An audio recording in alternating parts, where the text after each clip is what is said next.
Okay, guys. All right. Give me a hand wave. Give me a hand wave. Hi. Thank you all very much for joining this session, which is part of the Ministry of Empowerment. Ministry of Empowerment, which is a registered charity.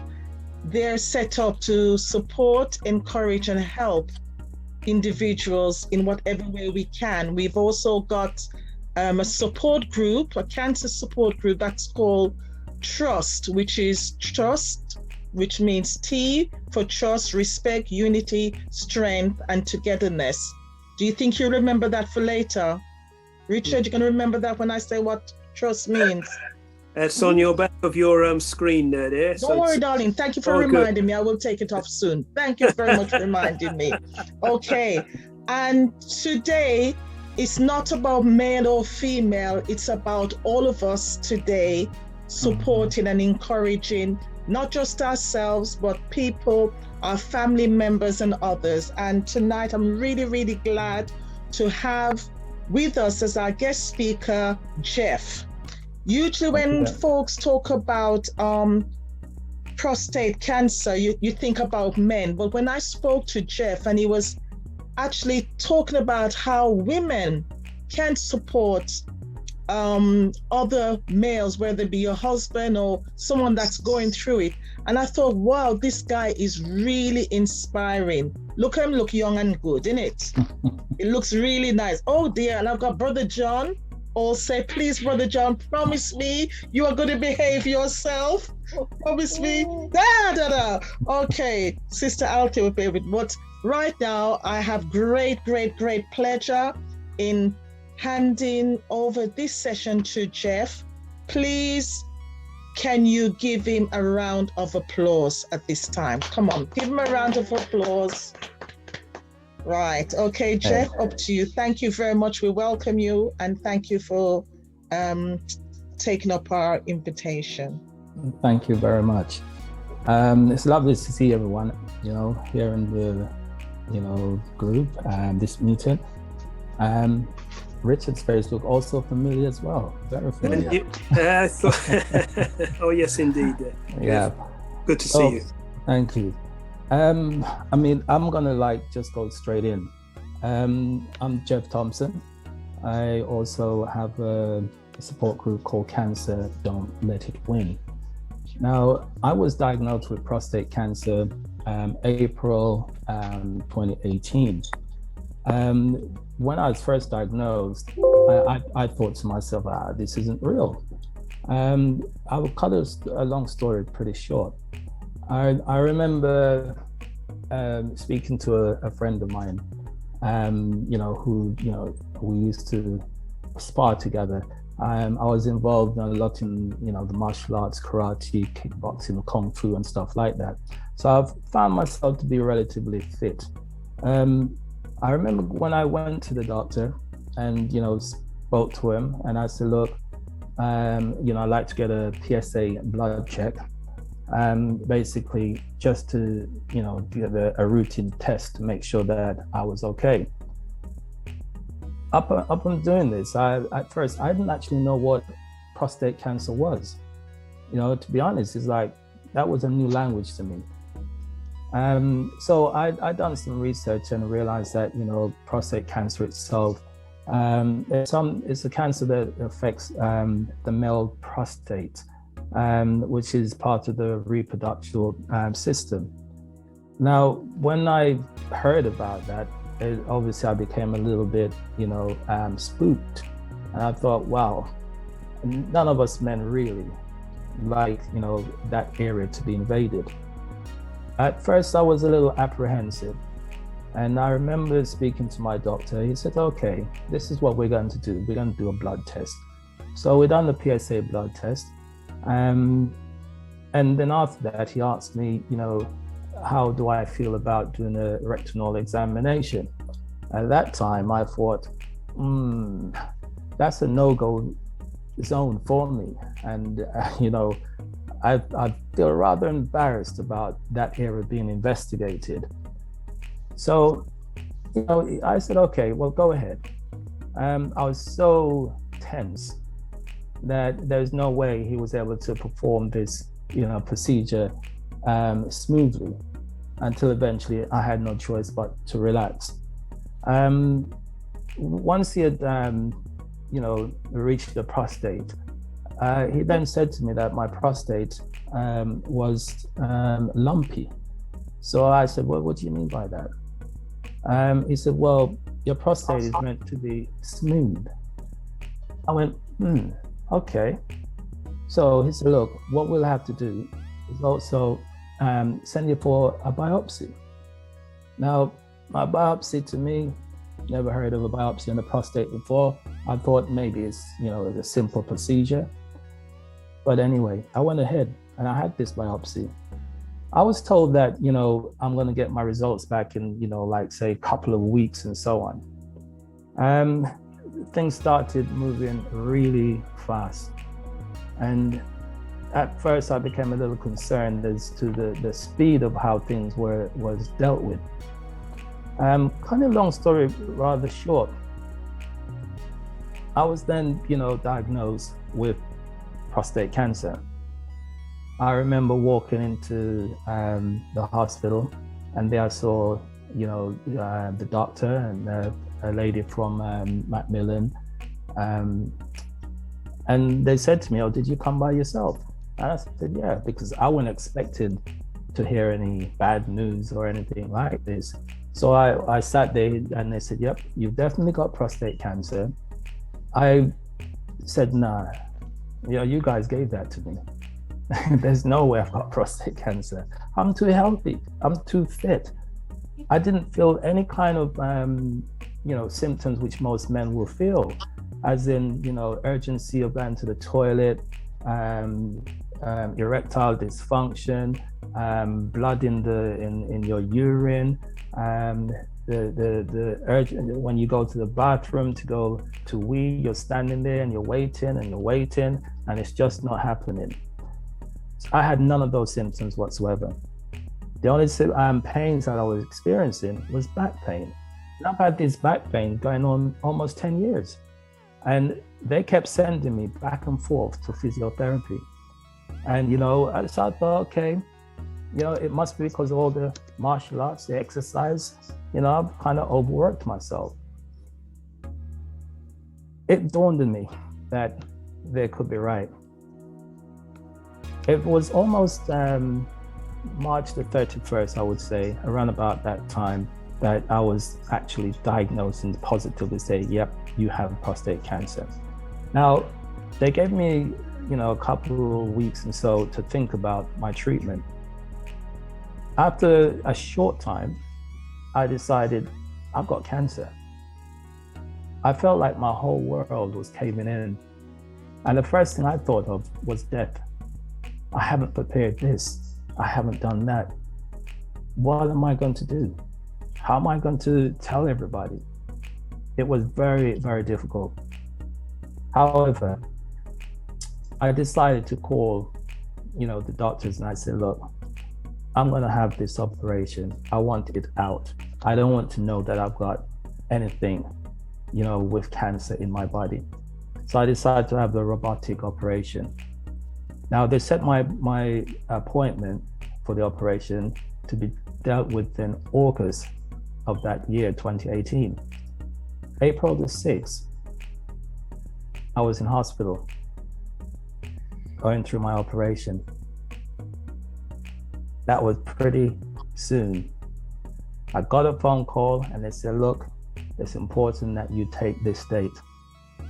I could have said no. I could have said, I'm going to leave it until, August. But the penny dropped.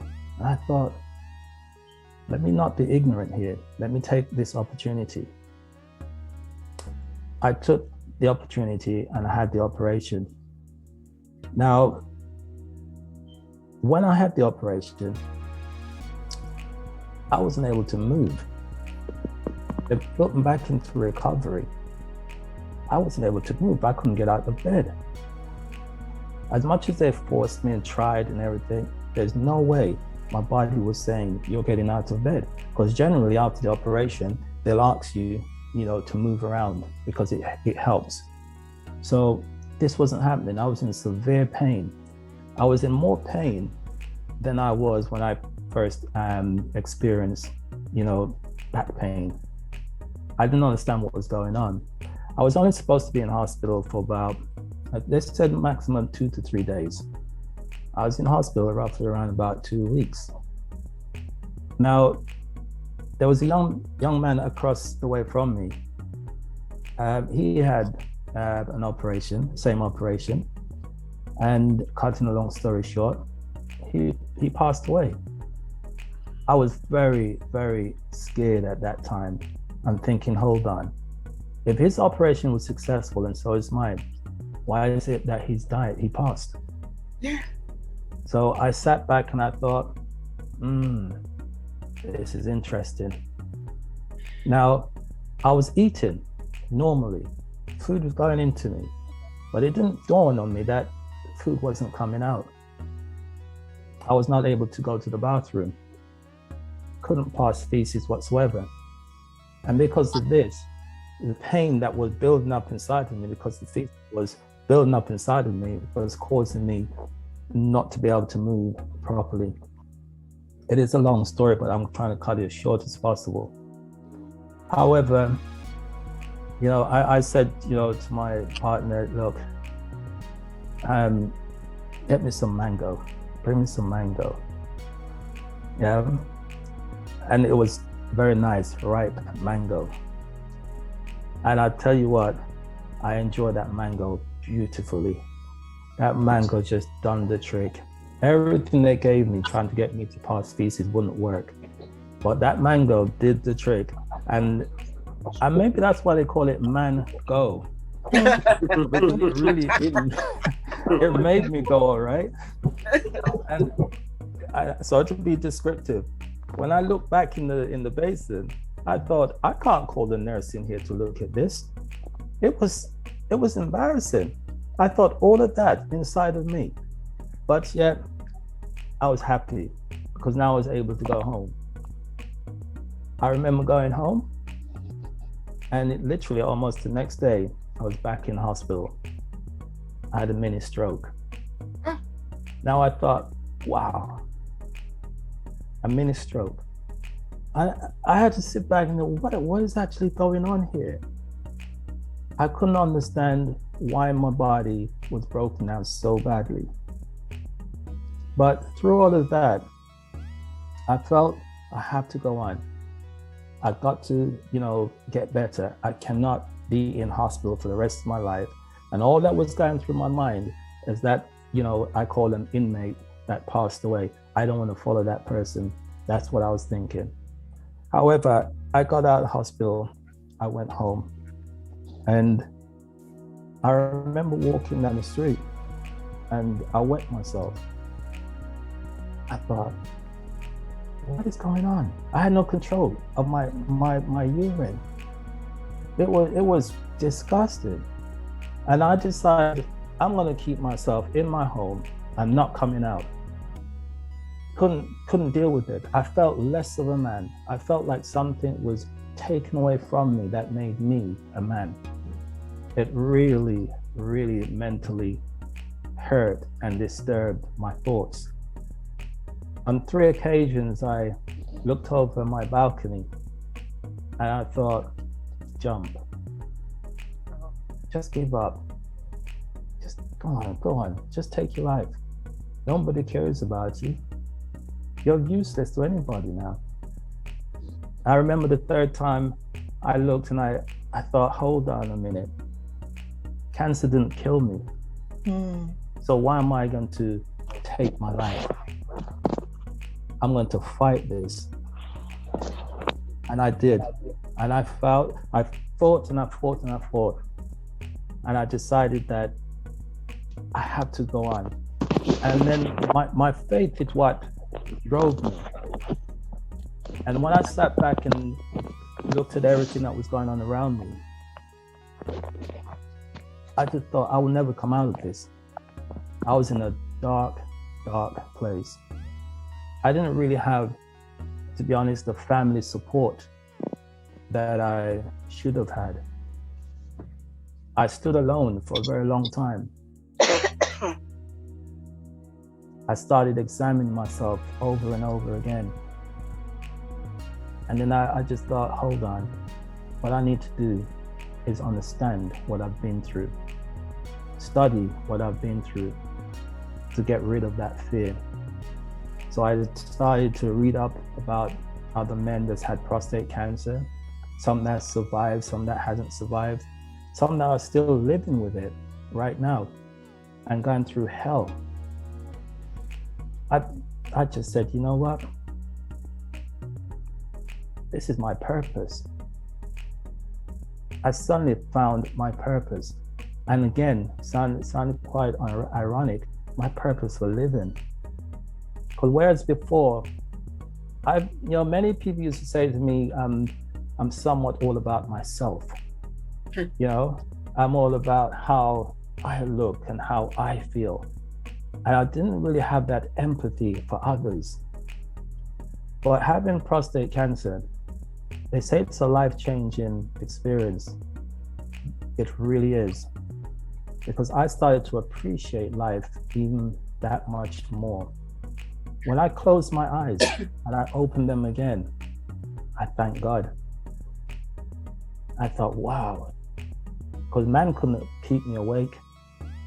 No one nudged me to say, hey, Jay, it's time for you to get up.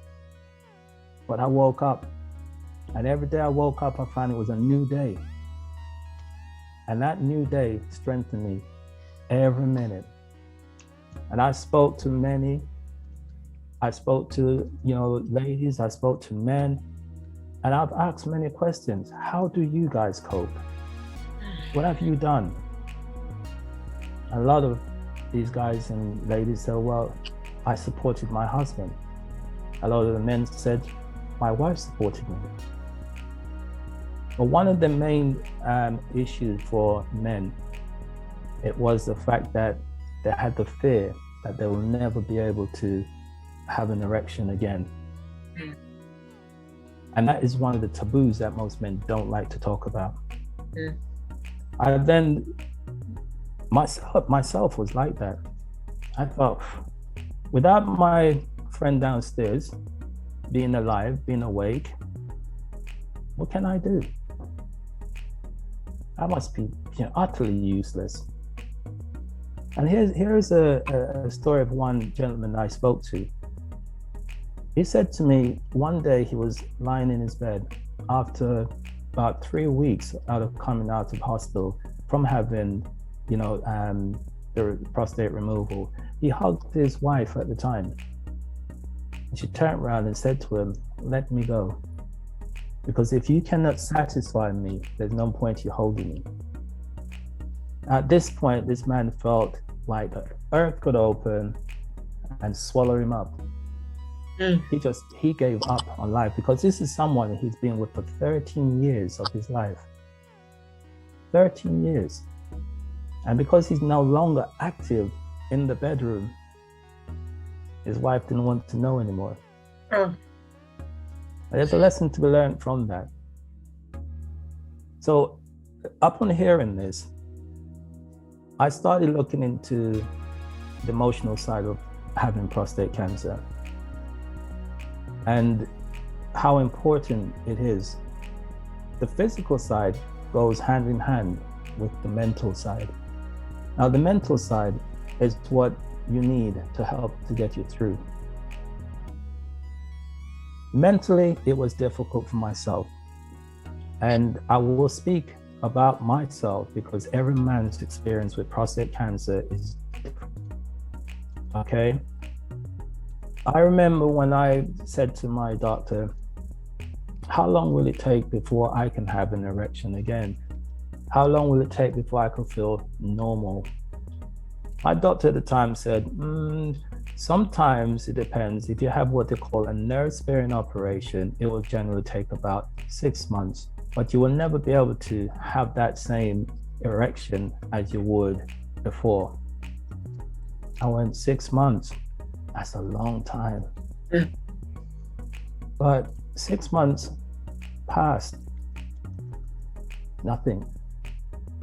A year passed, still nothing. They gave me all kinds of things to try and stimulate that department. Nothing was happening. Going on into almost 18 months. At this time, certain parts of my body was healed, but that wasn't healed. And then I stopped and I thought, why am I here contemplating on having sex? I need to be thinking about love, because there's a big difference. Yes. I thought to myself, having sex was it. Yeah, that makes me a man. You know, bang, wow, yeah, I'm out of here. And then I started really looking deep into it. And mentally, what we're supposed to do, really, we have someone that we care about. We have someone that we appreciate, that we love, we cherish. We should be making love. And it doesn't necessarily mean we're all adults here, penetrative sex or intercourse. Making love can be done in so many different ways. So if there are men in here, you may agree, you may disagree with me. Wash the dishes. Take the clothes out the washing machine, hang it up. Tell your wife, sit down, I'm gonna cook for you today. Do all the chores in the house.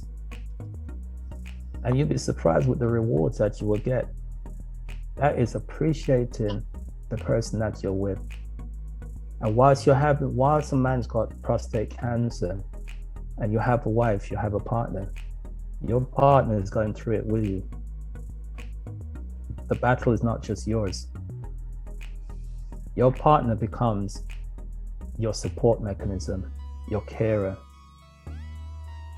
Then you start to realize how meaningful it is to have somebody that unconditionally loves you. You know, we talk about the unconditional love of God. It's what we're supposed to be practicing. Yeah. And when we do practice that, we see evidence. Yeah, we get rewards. Our life is more fruitful because the things which are physical tends to not bother you so much anymore, because you're now talking on the spiritual level and how the spiritual man is going to survive. I tapped into that spiritual man within myself, and that spiritual man grew and grew. And as that spiritual man grew, my body started to change. And I could happily say right now, I don't need any form of medication to make me a man again, because that area has been restored. It's good. And I have to thank God for that, not the medical intervention. Mm-hmm. And over, they themselves have said to me, that's fantastic. That's a rare case that you've experienced. But I have to smile, because I know if once I tune into the Almighty, the Creator, that's the reason why I'm here today and can sit here and say, faith is a powerful, powerful tool. It's a medicine that you don't want to regret having. No. Yeah. And talking again is your next step to your healing. A lot of us as men, when we have prostate cancer, we shut down. We tend to say that we're okay. I got no problem. I'm all right. You get on with your life, I'll get on with mine. But really, deep down inside, we're crying out for help. We're crying out for that support. We find often, a lot of women find it difficult, when their partners shut down, because they're trying to reach out, they're trying to help, and they just don't know what to say to that man, to that husband, just to get them to talk. The best thing I often say, always suggest to your husband. Never say, I understand how you feel, because that's like, putting a sword through his heart. How can you understand? You don't have the same parts that I have. I went through an experience once where I was broken. and I went to see a psychologist, and I was explaining to the psychologist how I felt and how I felt less of a man. The psychologist said to me, just imagine what it's like for a lady to have breast cancer and to lose one breast. That made me very, very angry. And I thought, how can I imagine? I cannot fathom how that feels. I'm not a woman. And I looked at this psychologist and I thought, you don't really know what you're doing. So I played her game and I made out like, yeah, I understand. Yeah, it's painful. Thank you very much. Never went back again. Never went back because I just felt you just don't know. You just, what they call it, job's worth. Yeah, job's worth. I continued the journey with prostate cancer. And there are many times it popped up in my mind, why me? What did I do to get prostate cancer? I eat well. I look after my body. And then I heard my father had prostate cancer. My father was a typical West Indian man. My sister said to me, this is after I found out my dad had passed away. Dad used to say, excuse me ladies, I'm on my period. I got a problem with my waterworks. My father had 3 of us as boys. Not once did he sit down and talk to us about these things or what to look out for. It was painful. And I believe if my father at that time had spoken to me about prostate cancer, I would have been much more aware and at the point of knowing when to check myself. We hear the saying that 1 in 4 Black men will suffer with prostate cancer. You can also remember it's 1 in 4 Black men will die of prostate cancer. And that's the ironic truth. It's very, very difficult going through prostate cancer because today you may feel 100% and then tomorrow you could feel so low. But it's not easy doing it by yourself. And I feel it for those ladies who are with their husbands and their husbands rather shut down and not speak. Because if you're with your partner for 20, 30, 40 years, you should be able to communicate because that woman loves you still because she's still there. Not like the lady that turned around and told her husband, let me go. Yeah. So when you have your wives and they're around you through thick and thin, they're to be respected and they're to be honored because that is love. That's on what do you call it? That is a godly love. That's the agape love. Because they're looking after you like you're a baby again. And a lot of us men, we don't like that.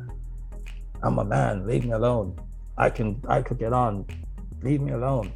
But every time you hear a man say, leave me alone, he's saying, help me, help me.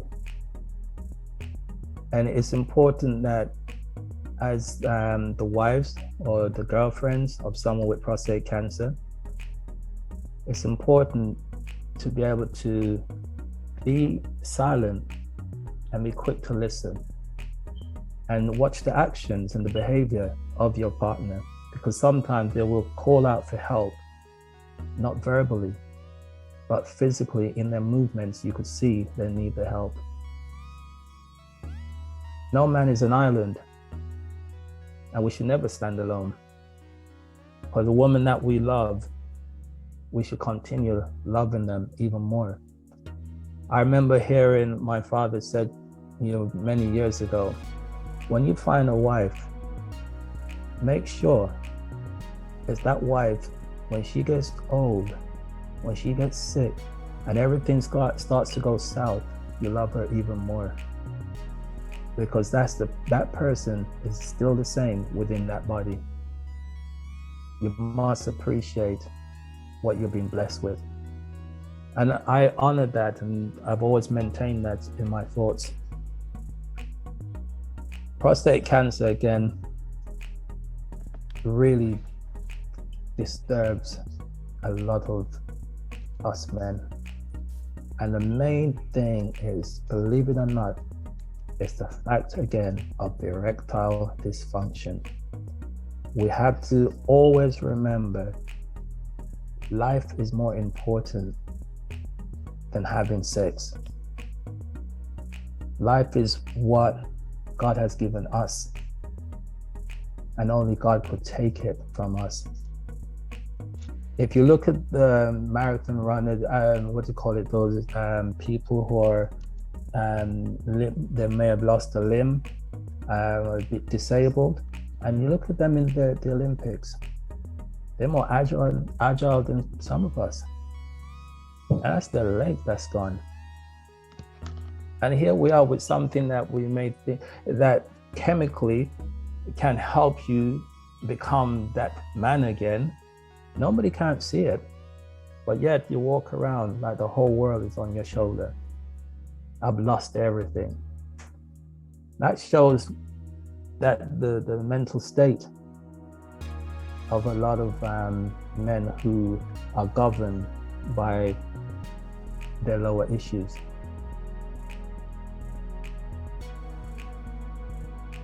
It was almost, I would say possibly about 4 months ago.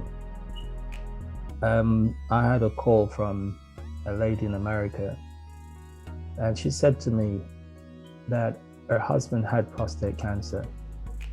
He was such a loving, caring man before this, and now he's become almost like a recluse. He wouldn't talk to no one. He wouldn't come out of his room. He started to smell because he wouldn't wash himself. Basically, he went into a deep state of depression. She didn't know what to do. She spoke to the doctors.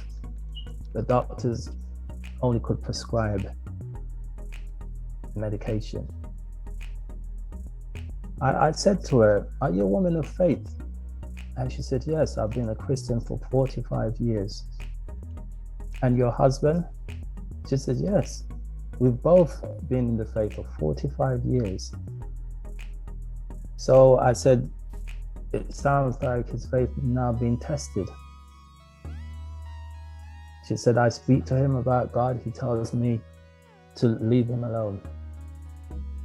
Right? Because if God was God, he wouldn't be going through what he's going through. Yeah. Now, this is a brother that's been in the faith for 45 years. I then asked her a real personal question. I said, "Is he a child of God or is he a church goer?" She went, "I don't know." I said, "There is a big difference. You could have someone that go to church just routinely, but it doesn't mean that their faith is strong enough to see them through. It's just a routine. I get up Sunday, Saturday, I go to church." I asked her, "Is it possible if I could speak to him?" She went into the room and she mentioned that I was on the phone. I heard him literally swore at her. "Why are you involving people in my business?" Yeah. I then said to her, "Please put me on loudspeaker." And I mentioned to him that everything through Christ is possible, only if you believe. I gave him the same treatment that was downloaded to me. I said, "Only if you believe." He actually took the phone and spoke to me. And then he said to me, "My wife don't understand me. My wife keeps telling me what to do. You must do this, you must do that. You must get up, you gotta do this, go here, do that, do this." She never once asked me, "What do I want?" And I said, "Are you for real?" He said, "Yeah." Not once has she asked me, what do I want? Do you need some help? What can I do for you? It's almost like, get up off your backside and do this. You're too lazy. You're too this. So obviously straight there and then, it's negativity that's been preached into him. So he's going to shut down. And that's what he did. I spoke to his wife after, and I explained to her exactly what he said to me. And I challenged her to react to him slightly different. I said, no disrespect, but treat him like a child. Yeah? Give him that care that you will give a child, where you think the child, need that type of empathy, need that kind of encouragement, because he needs to be nurtured again. I asked her to do this for about, 2 months. I did get a phone call back from them, and I had to record it also. It was the gentleman that called me, happy, excited, and his wife came on the phone, and she was, oh my God, I don't know what you done, but you've given me a new man. Now, what that showed me is like, there's a saying, if you have sugar and water and you want water to be sweet, you gotta pour the sugar into the water. But you can't just pour it into the water, otherwise the sugar would just go to the bottom and you watch the sugar settle at the bottom. You gotta mix it, you gotta stir it. And when you stir it, you start seeing that sugar dissolving into the water and it becomes one. And that's what happened. Their connection had broken. But once you have become one, the understanding starts. You start feeling that person's pain. That person feels your pain. And together you work together and you build a stronger relationship. I have to thank God basically for where I'm at today and how my faith has pulled me through and brought me to this place.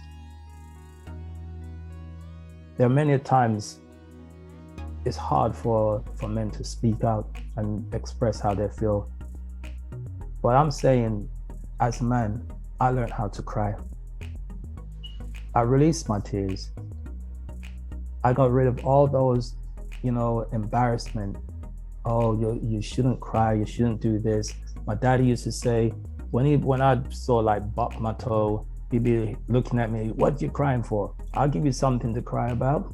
And that suppresses a lot of man's emotion. It makes you feel weak if you cry. It makes you feel vulnerable. But you've got to be able to speak out in order to get help. Talking is one of the first steps to your healing. Now, I'm happy to entertain any questions and so on, that we could take from here. It helps me when questions are asked because I've got too much upstairs and I don't want to keep blabbering on, as they say. Barbara, you can go ahead and ask the question right now. Sorry, are you talking to me? Yes, sis. You want me to ask a question? Yeah, I saw your hand was raised. No, actually, I was just clapping for him. Okay. I was just giving you a hand clap, Miss Jeff Thompson. Thank you very much, Barbara. And can I just ask you, are you completely healed now, Jeff? I am, and I thank God. And I'm the envy of a lot of my friends who are still going through prostate cancer. I'm also the envy and also an inspiration to them, for them to continue and keep up the fight. Praise the Lord. Thank you. Hello, Jeff. Hello, how are you? I can't actually see who's I'm saying Elsie. hello. Elsie. Hi, Elsie. Can you see me? No, I can't, but I could hear you. Yeah, okay. I didn't hear you in the beginning, what Okay. you were saying, but I remember you said something about you couldn't go to the toilet. Right. Yeah. And you asked someone to get you a mango. Yes. Prior to that, did the nursing staff give you anything? Yes, they gave me you know, some form of laxative Oh. in order to try and promote the flow of my feces, but it wasn't working. Okay. Not at all. So Right. they did start panicking, you know, worried that maybe if I don't open my bowels, you know, obviously it can cause other complications. But Yeah. I didn't know until now. But let's put it this way. I hear my parents used to talk about Dr. Jesus, right? And he was at work. He was at work, and I didn't recognize that. But just briefly, what I like to say is that I was one of those young men, not so young now, all right? I ran away from the Word of God, literally, ran away. Didn't want nothing to do with it. I used to always say to my parents, "Oh, God's gonna come before, you know, you're gonna die before God comes, if He's going to come." I used to hear my mother and my father speaking in unknown tongues in church and at home, and I used to sit down and think, are these people crazy? What is all of this? And step by step, every day of my life, I would hear God, God, God. And rather than that, me, you know, embracing it, I ran away from it. I ran away. And I will stop every Christian that walked up to me and spoke to me about God.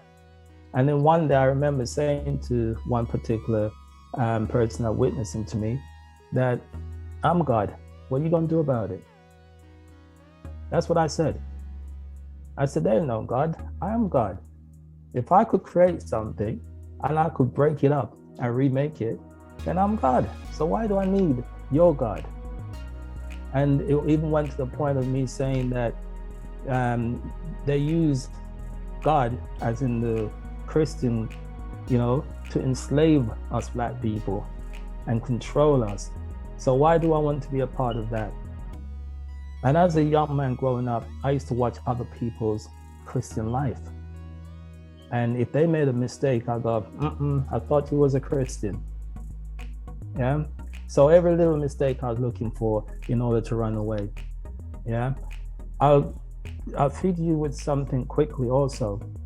I think it was April 2013. I went into a hospital and I had what they call a near-death experience, where I was operated on incorrectly and I passed away on the operating table. Now, that's another story. And what I saw through all of that should have woke me up, should have made me realize that there is a God, but my stubbornness wouldn't allow it. And I kept going. And then it was having prostate cancer. That was the last straw. And I thought, hold on a minute. I went through so much life-threatening experiences, but yet I'm alive, I'm here. That's when I started recognizing God for myself, a personal experience with God. Go ahead, Samantha. Hi. Hi. Jeff, you are such an inspiration. I enjoyed listening to you. Thank you. I didn't hear the first, I think, 5 minutes, but irrespective of that, I'm going to ask this question. And it may be a difficult question for you to answer. Go for right? it. Search yourself. After what you've been through, do you regret it? In other words, do you regret getting prostate cancer? Regret. This is going to sound very strange. Exactly. That's why I put that question to you. If I hadn't had prostate cancer, I wouldn't be who I am today. Hallelujah. Yeah. If I hadn't And had that prostate, is- yeah. And if I hadn't had prostate cancer, I would not have the experience and knowledge to be able to share and help others who are going through this process. It's that there is a lot that's stored up here, but we only limited time. There's only so much I could speak on. But I said to someone, prostate cancer changed my life. Yeah, and it changed my life for the better, because it made me recognize who the Almighty is. It wasn't the preaching that the pastors and the deacons and evangelists gave. It was that experience that I have with God. It was because I'm one of those people that you have, it's almost prove yourself to me. But God knocked me down and then he picked me up and he turned me around. Yeah. So do you believe that was God's way of trying to get your attention? Most definitely now. Most definitely. Hallelujah. Yeah. Yes. And That's you know why, what? That's why I have no regrets. This is my purpose and I've found my purpose. Amen. And that is your testimony. Yeah, thank you. That is your testimony. And yes, you know, and I think you answered that in the way God would want you to answer it. He got your attention, you know, because the way I see it, listening to you all the time, I'm thinking, you know what? God tried to get him to listen in certain ways, but this was the only way. This was God's final way of getting your attention. Yeah. And it can only get better, your life. Thank God. Because you've now, in the way I'm thinking, you are now bringing others on a journey because you've been there. Yeah. Yeah. I could only, you froze for a moment there. Yeah, I said that so you've been there, and I think, you know, you have a purpose now. That is your purpose, to tell your story. Yeah. Because as you said, you weren't a believer before. You did not have a relationship with God. Now you have. Yeah. And you know what it's like not to have relationships. So now, you know, I think that I mean, God is in you now, so it's for you to carry the word. This is it. And I tell you what, no one can now come and tell me that God does not exist. No one. To be honest, I'm one of those that really was skeptical about Christianity, faith, God. But I think I was reading about a guy, his name was Saul, who was persecuting Christians. Yeah. I was very similar to that man. I don't want to know. Don't talk to me about God. Yeah. Especially when my life was going so well. Why did I need God? But like I said, I'm happy that he stripped me naked, literally, right? And he done his work on me, and he's still doing his work on me. And as much as I speak and I go around and talk to people, this is my ministry. Never thought I'd see the day I'll call it a ministry, but it's my ministry. Yeah. So let me not talk too much. Go ahead. Thank you very much, Samantha, for that question. Sorry, my battery's running low, so I'm going to have to plug my computer in. Okay, thank you. We've got, just before Richard speaks, we've got Ruth with her hand up, and then followed by Richard. And I am sure Brother John would like to say something as well. So Ruth, go ahead, dear. Hello, hi. Hi, Jeff. Thank you so much. Just from two perspectives. So, for example, how can a wife or a woman or a partner, because we know not everyone's married, and now some people do live together and whatever. How can a woman support her man with prostate cancer? What are the do's and the don'ts in your experience? I know everyone's different, but it can be a very stressful time, obviously. And so what is your advice to the do's and the don'ts that a woman shouldn't do or should do that can help him feel like a man? Yeah. Well, first and foremost, a man with prostate cancer will always be a man. Yeah, and one of the best ways to show support is to, if he is still going through treatment, accompany him to the treatment. Educate yourself also on what it is that men are going through with prostate cancer. Understand what prostate cancer is and how it affects a man. And that is one step to understanding what your partner, your husband, is feeling. And never ever say, I understand you. I understand what you're going through. A lot of men don't want to hear that. How can you understand me, is what he would normally say. Suggest things for him to do. Don't ever tell him, because a lot of men feel like they've been bullied, okay, into that situation, because they feel very vulnerable. They feel as in, now that I'm weak, as they say, you're taking advantage of me now. And it's more important to listen very intensely, not just to what he's saying, but also to what his body language is saying. Yeah, a lot of men don't like to be petted or feel sorry for, because the moment you feel sorry for a man, you automatically sometimes feel, you think I'm weak. You think you're making me feel even more vulnerable. Have the same conversation that you would have generally when you didn't have prostate cancer. Have jokes, laugh.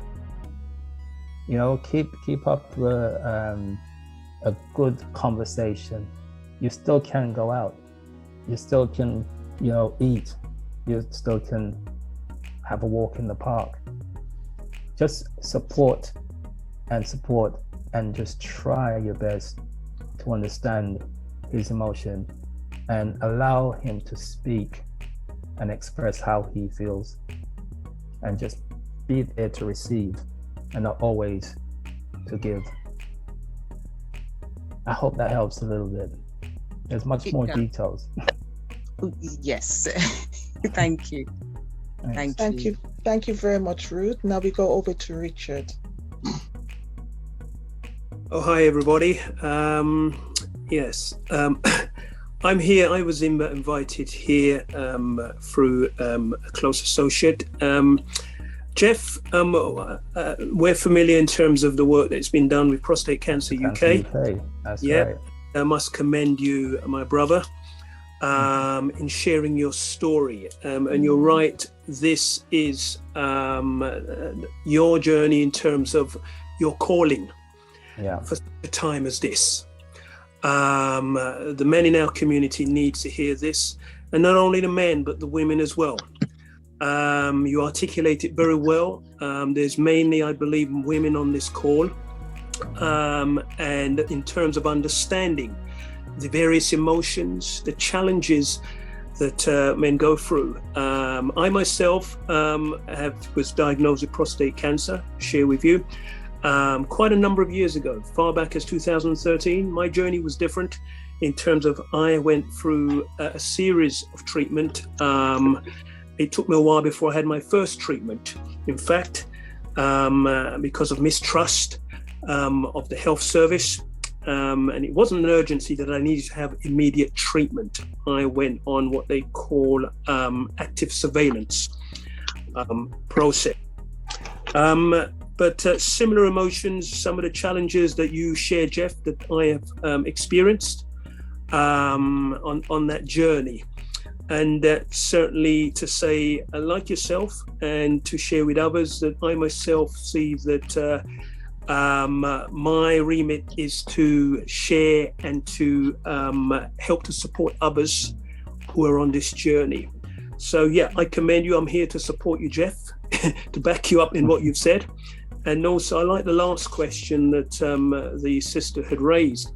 What can the women do in supporting their man and understanding, and to see what is important to the men, what do they value And I think it's very important because this issue can be impactful on relationships, on families, and can be destructive as well if the right course of action is not taken. So this is very powerful, and what's been done here. Commend the moderator, Dorothy, and the group and the team for holding this event. It is needful, and I'm sure it's going to have, and so we need to reach out to the men. There should be more men on this, but it's good that we have the ladies, and we continue to share the message. Thank you for allowing me to share, to speak. Thank you very much, Richard. Yes. Thank you. Thank you, We'll have Richard. Brother John. Is he gone to sleep?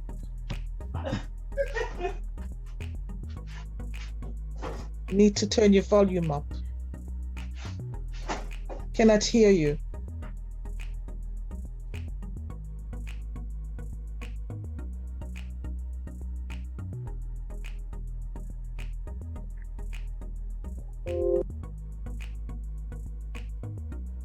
No, we cannot hear you. Can anyone hear him, or is it just me? No, can't hear him. No. We can't hear him. Okay, we can't hear him, but John. Can I just? Yes, you may. And Yeah. please, if you can, we'll take two more questions. If you just like to show your hand, please. And go back to Jeff. Thank you. Yeah.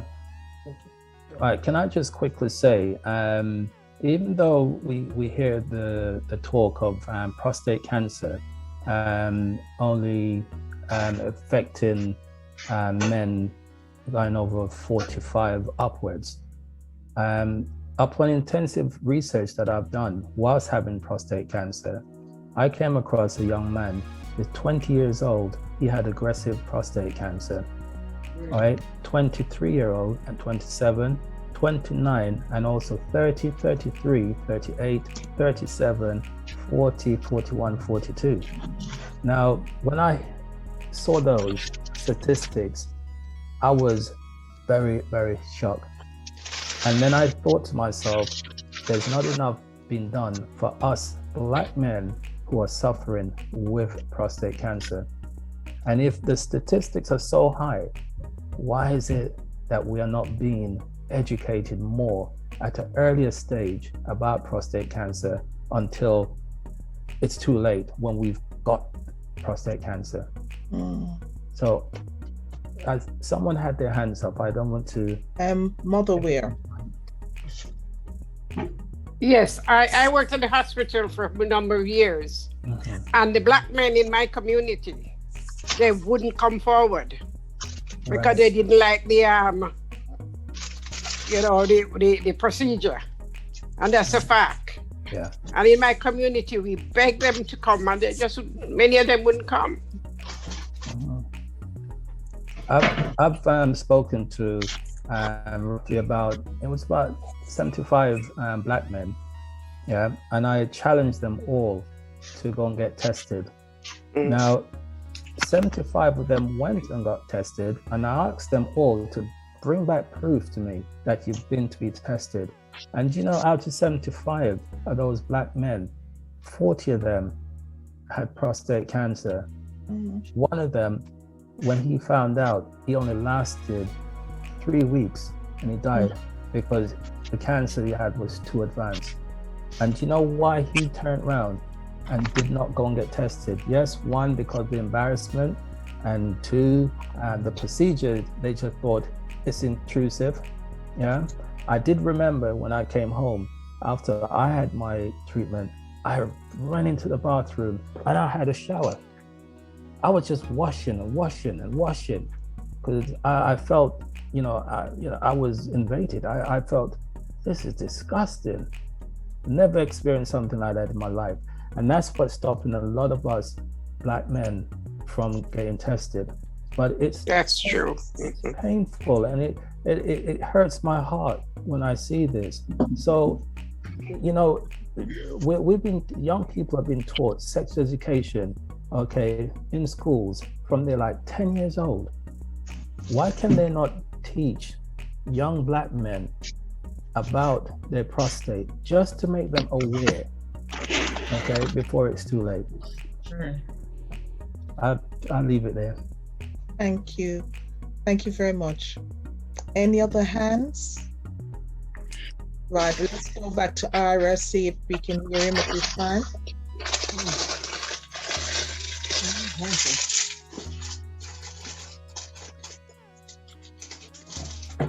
Cannot hear him. You'll have to type in the chat, please. Please type in the chat because we cannot hear you. Okay, so before I'll get our vice chair to give the vote of thanks to everyone, can I just say on behalf of the Ministry of Empowerment, as I said before, we are a registered charity that is set up to support, encourage, and empower individuals, and we do this in various ways. We have this trust group, which is Richard will tell you what the trust individual letters stand for. Richard? Trust. Can't hear you. Trust, respect, unity, and He's strength. reading it. No, not reading it. I remember it. Trust, All right, then. respect, unity, and strength. Together. And something and the T at Together. the end. That's togetherness. Okay, so that was set up. I won't go through it now, but it came out. It was birthed out of a need because we were invited to go to Parliament, and for some reason it didn't happen. And thanks to Lee Townsend, who is one of the former founders of this group as well, we launched this cancer support group that is an arm from the Ministry of Empowerment. We have got some consultants that will be sharing with us as well over the months. If you would like information, I'm going to put our details, our contact details in the chat. Please take it. Email us. Let us know how you enjoyed the session, etc., and whatever. Okay? And then we'll get back to you. Right now, I'm going to hand over to Faith as she gives the closing remarks. Thank you all very much. Thank you, thank you, thank you. It has been really a heart-touching experience to listen to what you've been through and how you come out of it. Because as individual human beings, sometimes we get into things that we can't get out. And sometimes we get out the wrong way and lose our way completely. But it is good that your faith became strong in the end, for you to really recognize that God is talking to you here and He wants your attention here. And yes, we are a part of God and you are a part of God, but you are part of the everlasting, and He is our guide and He likes to have our attention. And if He don't get it one way, He'll try several ways, as we know from many of the patriarchs and matriarchs, how God pull you up sometimes to get your attention. But it is wonderful to know my brother in Canada went for the test because his father died through it. So he decided to get tested and have his son get tested and so forth and so on. And he eventually had an operation, but he was given a colostomy bag. And really, I never understood, what is the time? Is this going to be forever? It seemed to be taking a very long time for me to hear from him that everything is back to normal again. But of course, everybody's experience is different, and everybody's recovery also is different. I'm sure you found that many of the people that you spoke to, they had a different end of story to tell you. And even though they might be alive still, some are on the up and some are not. But yes, I do believe your faith brought you through, because you decided, you realized that, yeah, okay, you got to focus here. You got to focus here. And I'm so pleased that you express how important it is for partners to come. You know, it's the same person you hug all the time. What's wrong with a hug still? You know, what's wrong with a kiss still? And that helps the man to feel that he's still himself, which is so important.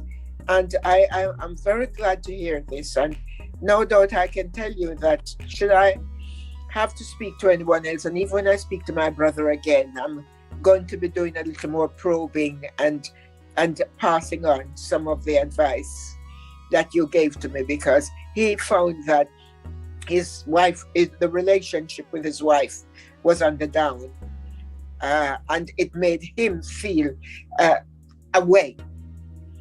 And I think he's still in that place where they're not as they used to be like that, which, you know, considering whether you are married or not married, once you get together with a person, you're interlinked, and your heart is interlinked with their heart.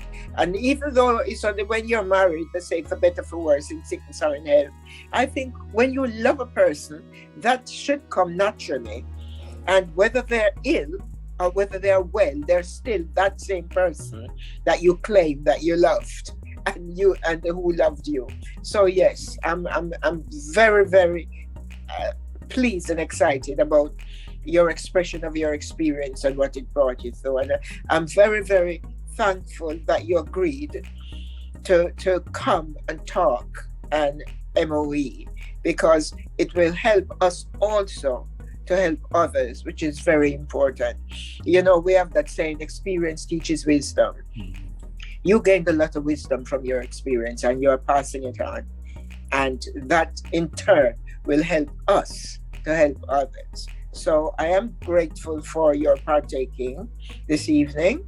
And I can tell you that this is one of those stories, or one of those situations that will live in my memory and is able to be a sort of tool to help others. So thank you very much for agreeing to be here on MOE and to share your experience. It wasn't easy, I'm sure. Thank you. Thank you very much. Thank you. Can you all unmute and let us give Jeff a wonderful round of applause, please? Just all mute. Thank you, Jeff. Thank you. Yay, Jeff! Yay! Big him up, big him up, big him up. And please, I would really love to hear from you all. I hope you've taken our contact details, email address, telephone number from the chat. And thank you all. And we've got many more sessions coming up. And God bless you. God bless Jeff, you. thank you very much. Thank you. Give each other a wonderful hand wave as we play ourselves out at this time. If you, that's all. So come on, let's say bye to Jeff. Bye. Bye. Bye, Jeff. Thank you very much. Thank you. Anyone else want to say anything to Jeff? Say it now. God bless you. Thank you, Jeff. Bye. Thank you. Bye-bye. Anyone else?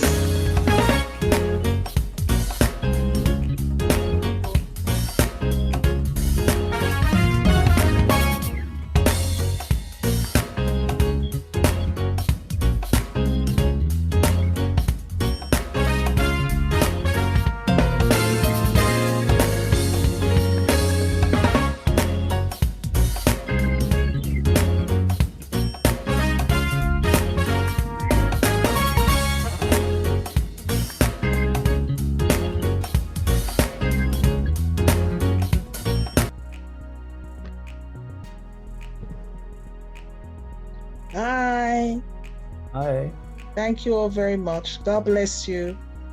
Bye. Are we still here?